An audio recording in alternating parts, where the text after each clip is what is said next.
Hello everyone, আজকে আমরা যাচ্ছি ভূতনাথ। তো দেখতে থাকো আমরা কিভাবে যাচ্ছি, কারণ আমরা জানি না কোন স্টেশনে নামবো, কোথায় যাবো, আমরা কোনোদিন যাই ফার্স্ট টাইম যাচ্ছি। তো আমি জানি না, মানে আমরা জানি না যে কি করবো, কারণ আমরা কিছু চিনি না, জানি না, শুধু ভাবছি যে ঠিক আছে বাবার নাম নিয়ে চলো, বাবা যখন ডেকেছে ঠিক পৌঁছে যাবো, সেখানে জানি। এখন চলো বেরিয়ে পড়বো, যেখানে পৌঁছাবো। ঠিক আছে, যদি বাবা টানে তো বাবার কাছে যাবো, না তো কোথায় যাবো আমরা ভগবান জানি। ঠিক আছে চলো, সেটাই তোমাকে কিন্তু যাবো, এটা শিওর। বেরাবো মানে যাবোই, মন যখন চেয়েছে তো যেতেই হবে। সো চলো আমরা রেডি হয়ে নিই, তারপর আবার দেখা। আমি আর দিদি এতটা লেট করে ফেলেছি রেডি হতে, এর জন্য ভাবছিলাম যে আমরা এই ট্রেনটা পাবো কিনা। এই ট্রেনটা না পেলে সেই 2:40 ট্রেন রয়েছে। আমি বলছি বাবা মহাদেব আমাদের নিয়ে চলো, কারণ অনেকটাই লেট হয়ে গেছে আমাদের রেডি হতে। একা একা ভয়েস কমপ্লেক্স হয়ে গেছিলো, ট্রেন ধরতে পারবো না বলে। কিন্তু তাও অনেক কষ্ট করে, যেটা মানে একটা ছেলে হাত ধরে টেনে নিয়েছে, সামথিং ভাই। আমি তো ভেবেই নিয়েছিলাম যে এই ট্রেনটা ধরতে পারবো না, কারণ যখন আমরা টোটো থেকে নামছিলাম তখনই প্ল্যাটফর্মে ট্রেন চলে এসেছিলো। তারপর অনেক কষ্ট দৌড়ে এসে আমি ফার্স্টে জেমস ক্যামেরায় উঠে পড়েছিলাম। তারপর পরে স্টেশনে আমি নেমে দিদির কাছে চলে গেছিলাম। তাও থ্যাংক গড আমাকে একজন হেল্প করেছিল, না তো আমি ট্রেনে উঠতেই পারতাম না।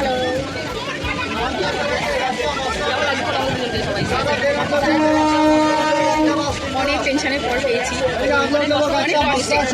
আমার কোনো কথাই ছিল আমি ওরা হিল ওই জন্য ট্রেনটা পাবই না। কিন্তু তাও তো দৌড়াতে চলে এসেছি, আমি তো পারছিলাম না দৌড়াতে। তাও ফার্স্ট আমি জেমসে উঠে পড়েছিলাম, তারপর চলে এসেছি। যাই হোক অনেক কষ্টের পর পেয়েছি।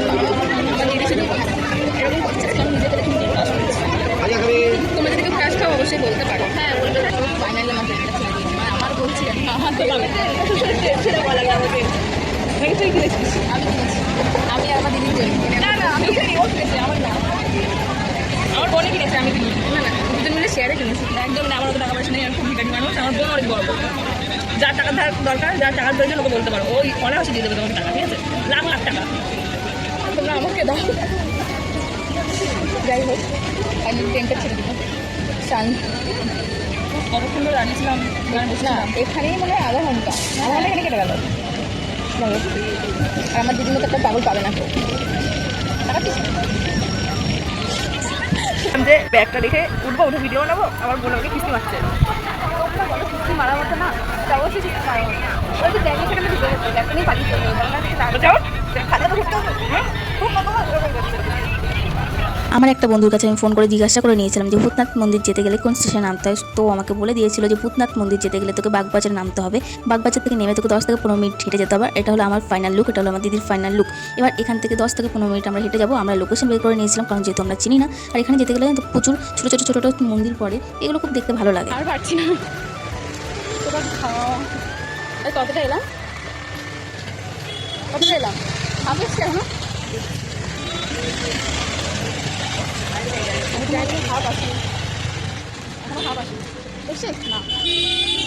এখনো হাফ আসেনি।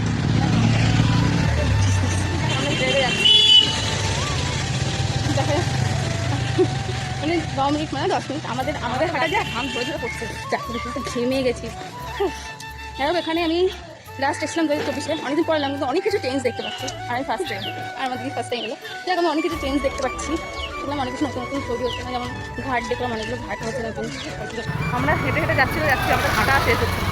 কি আর বলবো, এত কষ্ট হচ্ছে, ঘাম গড়িয়ে করছে। বলবি আমার কিছু নেই, আমার মুখে ভাষায় হারিয়ে গেছে, অবস্থা বেহাল, আমার শরীরে ঘাম উঠছে না। যাই হোক এখনো পৌঁছায়নি, 800 মিটার এখনো।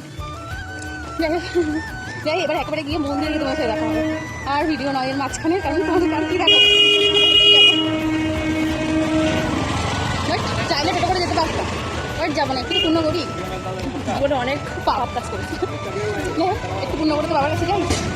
আজকে হলো শ্রাবণ মাসের শেষ সোমবার, হচ্ছে 10 তারিখ। আর আজকে যে বাবা দর্শন করতে পারবো এটাই অনেক। হাসপাতাল করে অনেকদিন ধরে কাজ করছি, কারণ আগের সোমবার আসতে বলে আমাদের কাজটা ক্যান্সেল হয়ে গেছে। যাই হোক আসলাম।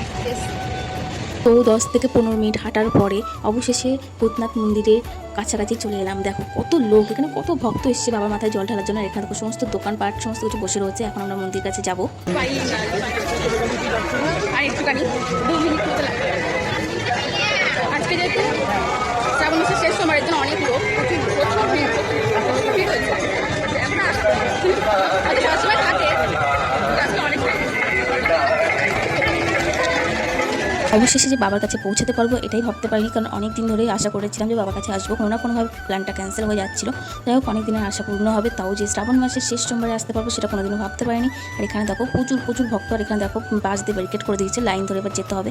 এখন আমরা অনেকটা লাইন দিতে হবে, কারণ ভেতরে অনেকটা ঘুরতে হয়েছিল, সেটা তোমরা অবশ্যই দেখলে বুঝতে পারবে। শ্রাবণ মাসের শেষ সোমবারে ভূতনাথে গেছি বলেছে এই নয় যে আমি শ্রাবণ মাস পালন করি, একদমই নয়, আমি শ্রাবণ মাস কোনোদিনও পালন করিনি, আগেও করতাম না, এখনও করি না। আর এখানে দেখো ডালা নেওয়ার পরে দিদির ঘটে মানে গঙ্গা জলটা নিতে হবে সেটাই ভুলে গেছিলো, তার জন্য দিদি বলছে তুই চা নে, ও সেটাও চাইতে লজ্জা পাচ্ছিলো, তো ওখানে ঘরটা নিয়ে নিল, কারণ ওখানে বাবার মাথায় জল তো দিতে হবে না, শ্রাবণ মাসে যেহেতু এসে পড়েছি তো জলটা দিতে হবে। তাই আর কি বলতো, আমি কখনো শ্রাবণ মাস পালন করিনি, তো আশা করি জানি না এখনও কোনোদিনও করিনি, পরবর্তীকালে দেখা যাবে। আর এখানে ডালা নিয়েছি, এবার যেতে হবে আমাদের লাইনে।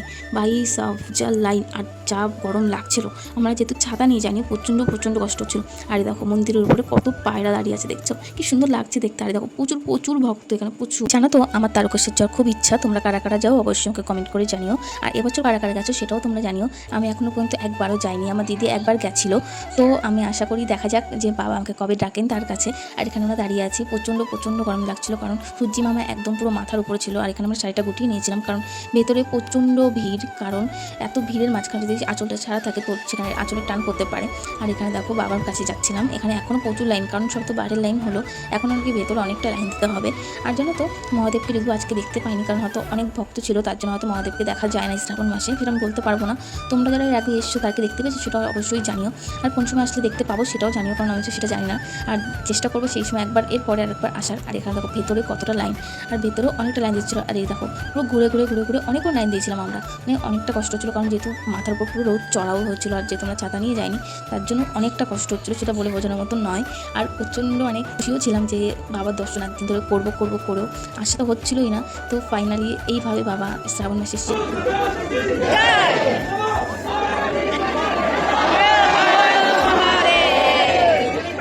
সোমবার তার কাছে ডেকে নেবে এটা বুঝতে পারি না। আর এখানে দেখো মন্দির, আর এটা হলো যজ্ঞ কুণ্ড, এখানে হয়তো যজ্ঞ হয় পুজোর। আর এখানে আমরা লাইন দিয়ে এখনও পর্যন্ত লাইন শেষ হয়নি, বুঝতে পারছো কতক্ষণ লাইন দিয়েছি আমরা। আর ভেতরে কোনো ভিডিও আমি করতে পারিনি, কারণ ভিডিও ভিতরে অ্যালাউ ছিল না একদম। আর এবছর তোমরা কারা কারা শ্রাবণ মাস পালন করেছো অবশ্যই তোমরা বলো।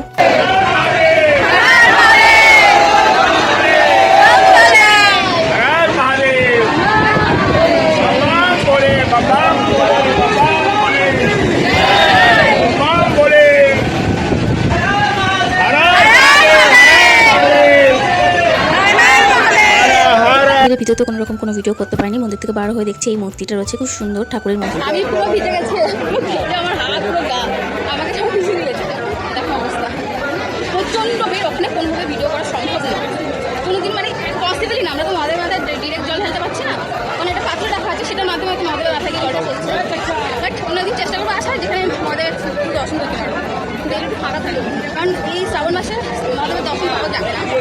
তো ভালোভাবে পুজো দিয়েছি, ভাই আমাদের মতো পাবলিকরাই মানে দোকান ঘুরে রাখলাম, এই তো মনে হচ্ছে পেয়েছি দোকান আমরা এসেছিলাম মানে পা ধুতে, যে দোকানে জুতো রেখে গেছিলাম সে দোকানে জুতো তো বোঝাই যাচ্ছে না, পুরো কালো হয়ে গেছে, মানে কাদা এত। যাই হোক এলাম,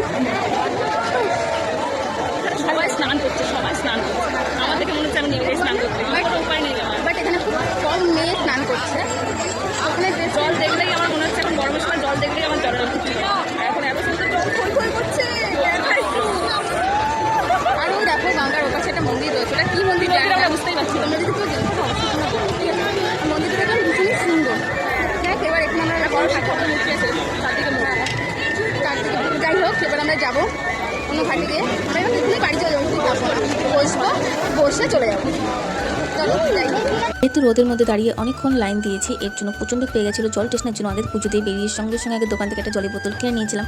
আর এখান থেকে এবার যাচ্ছি আমরা এখানে চা খাবো, কারণ আর মাথাটা ভালো লাগছে না, মাথাটা প্রচণ্ড ধরে আছে, এর জন্য আমি দিয়ে চলে গেছিলাম চার দোকানে। চা দিয়ে দিয়েছি, ভীষণ কষ্ট, আমি এখন যাবো না, এখন প্রচণ্ড গরম।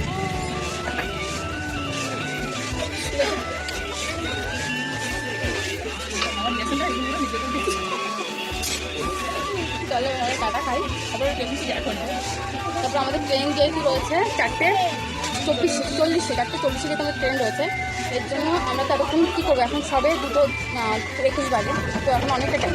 তাই ভাবছি আমি আর দিদি ফোন না দেখে রিলস না বানিয়ে আমরা একটুখানি গল্প করবো, কারণ এরকম খুব কম টাইম আছে আমরা গল্প করি, তাই তো সবাই ভাবনের থাকি আমরা। তাই ভাবছি যে টাইম যেহেতু পেয়েছি, আমার দেখ বলো, আমার দিদি পুরো ঘেটে খাওয়া, বাট আমার যে পুরো পুড়ে গেছে ডাটা খেতে গিয়ে। খেয়ে চলে এসেছিলাম গঙ্গার পাড়ে এসে এখানটা বসেছিলাম। আরে দেখো প্রকৃতি কি সুন্দর লাগছে, মানে এখানে বসে থাকলে তোমার সময় চলে যাবে, ঘন্টার পর ঘন্টা চলে যাবে, তুমি বুঝতেই পারবে না কখন তোমার সময় চলে গেছে। আর এখানে একটা বাচ্চা ছেলে দেখো একটা জাজিম ভেসে যাচ্ছিলো, সেটাকে নেওয়ার জন্য যে কোথায় চলে গেছে, আমি যে জুম করে ভিডিওটা নিয়েছি, এটা মানে কুল থেকে অনেকটাই দূরে, রিস্ক নিয়ে এরা কত কী করে, একসাথে বসে ফোন না দেখে একে অপরে কথা গল্প করা, মনের কথা বলা, এগুলো এখনকার সময় খুব একটা হয় না। আর এখন বেশিরভাগ আশেপাশে আমরা বসেছিলাম, এখানে আশেপাশে সব গার্লফ্রেন্ড বয়ফ্রেন্ড এরা বসেছিল, মাঝখানে গিয়ে আমরা কাবাব হাড্ডি 2 বোন গিয়ে বসে পড়েছিলাম। যাই হোক, এখানে আমরা বসে যেহেতু তোমাদেরকে বলেইছিলাম যে কোনো ভিডিও নয়, কোনো রিলস নয়, তাও কিছু ভিডিও নেওয়ার পরে আমরা অনেকক্ষণই আমরা নিজেদের মতো করে কথা বলেছি, গল্প করেছি। আর এখানে একটা দাদু এসে আমাদের সাথে কথা বলছিল।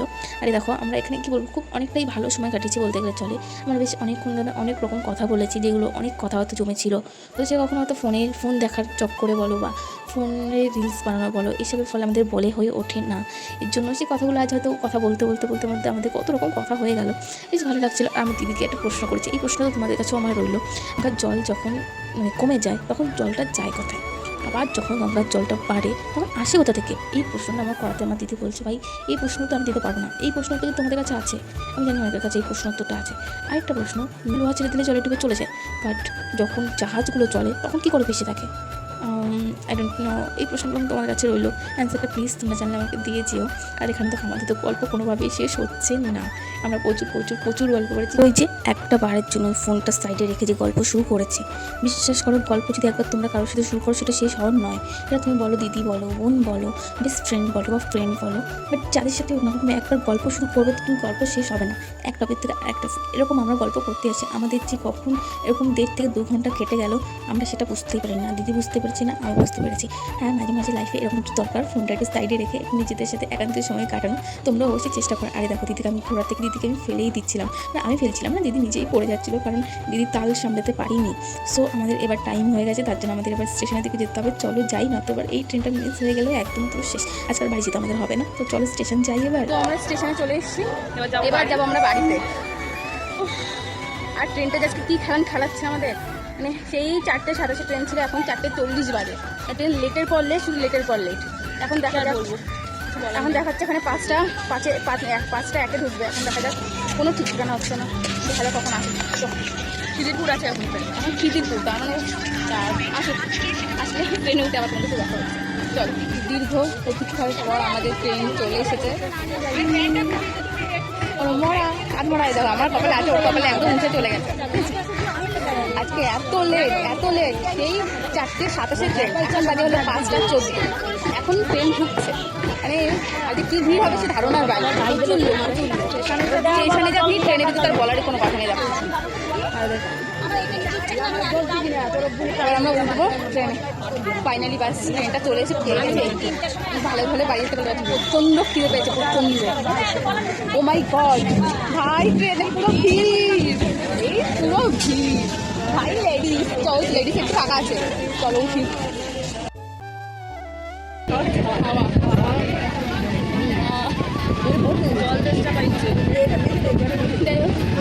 আমরা এখন বাড়িতে যাই, আর বাড়িতে দেখা হবে এখন ফ্রেশ হয়ে যাচ্ছি, এখন বাড়ি থেকে ফ্রেশ হয়ে রাখতে হবে। এর কোনো ভিডিও না, কারণ এখন সিট পায়ে গিয়ে পুরো দাঁড়িয়ে যেতে হবে, তো অবস্থা পুরো শেষ। আর প্রচণ্ড ভিড়, আর সামনে গেলে তো আরও ভিড় হবে, কারণ এই টাইমটা প্রচণ্ড ভিড় হয়। তোমরা যারা এসছো তাদের সবাই জানো বলবো। আমার বাড়ি চলে এসেছি, ফ্রেশ হয়ে নিয়েছি। এবার প্রচণ্ড খিদে পেয়েছিলো, তার জন্য এবার আমরা খাওয়া দাওয়া করছি, ঠিক আছে। আমি আর দিদি এখানে বসে গেছি, আর দিদি আমাকে খাইয়ে দিচ্ছে, তো খাইয়েও দিচ্ছে, নিজেও খাচ্ছি, সব কিছু করে দিচ্ছে আর কি। একটা জিনিস দেখবে, দেখো এই লঙ্কাগুলো চেনো কেমন ঝাল হয়, প্রচণ্ড ঝাল, প্রচণ্ড। আমি তো একদিন দিনের বেলা 8টা, রাত্রেবেলা 9টা খাই, আমার দিদা বলতে টেনশনে পড়বে, কিন্তু আমাদের কাছে ঝাল লাগে না। এটা যারা নর্মাল ঝাল খেতে পারে না তাদের কাছে খুব ঝাল লাগে। কিন্তু বিশ্বাস করো খুব একটা ঝাল না, তোমরা ট্রাই করে দেখতে পারো। বাট আমরা এখন বাড়ি চলে এসেছি, তো আজকের ভিডিও এবং তোমাদের কেমন লাগলো অবশ্যই তোমরা জানিও কমেন্ট করে। ওকে, টাটা সবাইকে, বাই বাই।